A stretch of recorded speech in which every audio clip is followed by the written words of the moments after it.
I am extremely proud to welcome to the podium the Salutatorian of the class of 2014, Mr. Michael Rovner.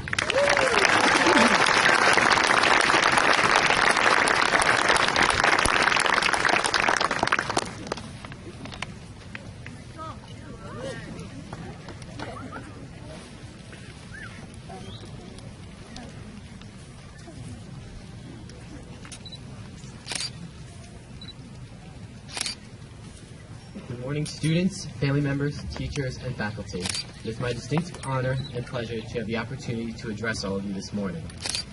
As our senior year wore on, like many of you, I could not wait for this day to arrive. Nothing about this desire really changed up until 2 weeks ago, on June 11th, the last full day of classes for us as seniors. It was on that day that it sunk in that while I may be fortunate to see some of you again, I will not be able to see all of you, the class of 2014, on a daily basis.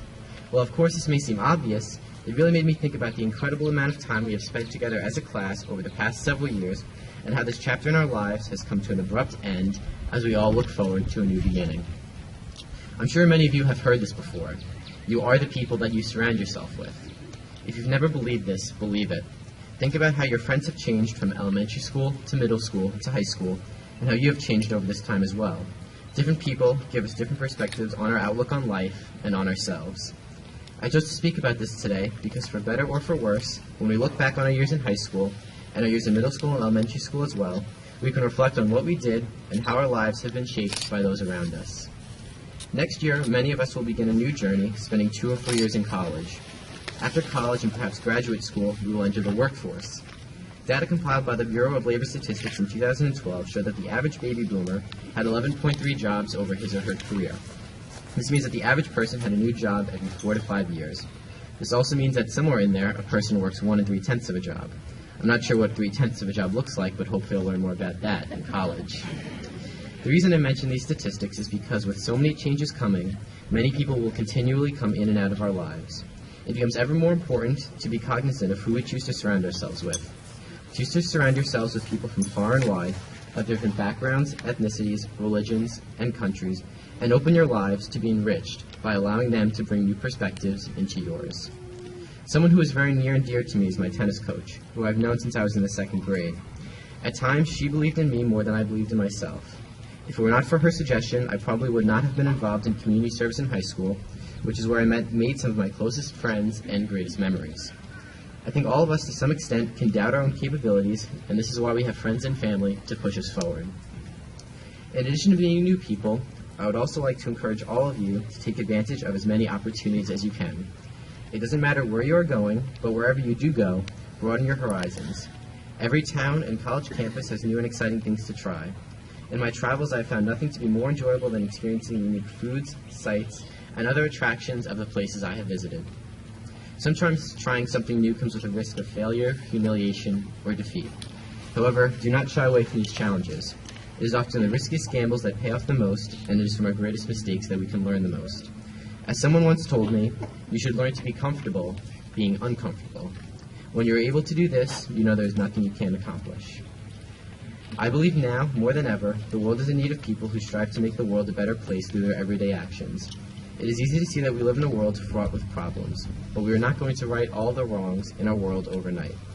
It doesn't take an ambassador signing a multinational treaty, a philanthropist bringing water to hundreds of parched villagers, or a scientist curing a deadly disease to make our world better.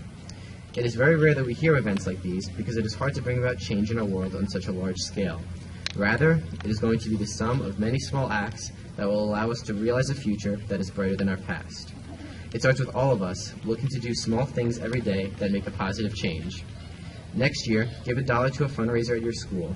Volunteer for an hour or 2 in your community each month, but above all else, treat others with the respect and decency that all humans deserve. I hope that you will live by this next year and beyond and spread this message to others.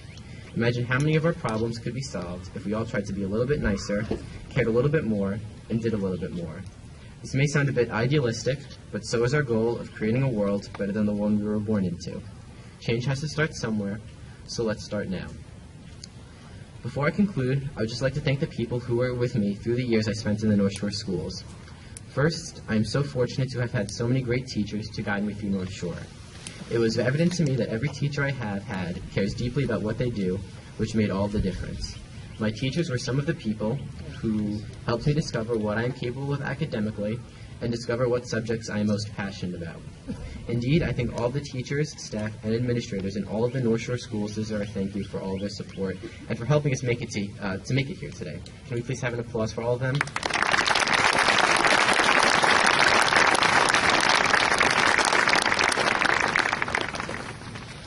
I would also like to thank all of my friends and all of my classmates who supported me on the journey that brought me here today. You have helped to make this a memorable and enjoyable 13 years. I think one of my flaws is that in my day-to-day life, I can forget how much more there is to life outside of my academic obligations. You have added light and humor to my life during what has been a very challenging time, and for this, I am very grateful. Last but certainly not least, I would like to thank my entire family. To Carly, it has been an adventure having you by my side all these years, and it's never a dull moment when you're around. And to my dear parents, I owe you a debt of gratitude for all of your helpful guidance, unconditional love, and unwavering support throughout all the years. You may be sad to see me leave, but we must rejoice and celebrate all the time we have spent together. You're there to see me at every play, cheer me on at every sporting event, drive me to and from every activity, and ask me how my day was every evening. You're there to give me advice, help me with my homework, and give me tips in my writing. You were there in the good times, and were always there with a shoulder to cry on during the bad times. You've always been looking out for me to keep me safe, but have always supported me and allowed me to go wherever my travels have taken me. If I was able to reach the moon, it was your support that helped me reach the stars. I cannot ask for parents better than the two of you, so thank you for everything you have done for me, and I love you dearly, now and always.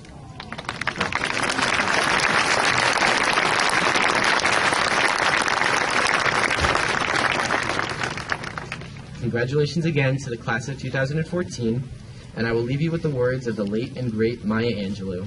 Continue to thrive, not just survive, and do so with some passion, some compassion, some humor, and some style. Thank you.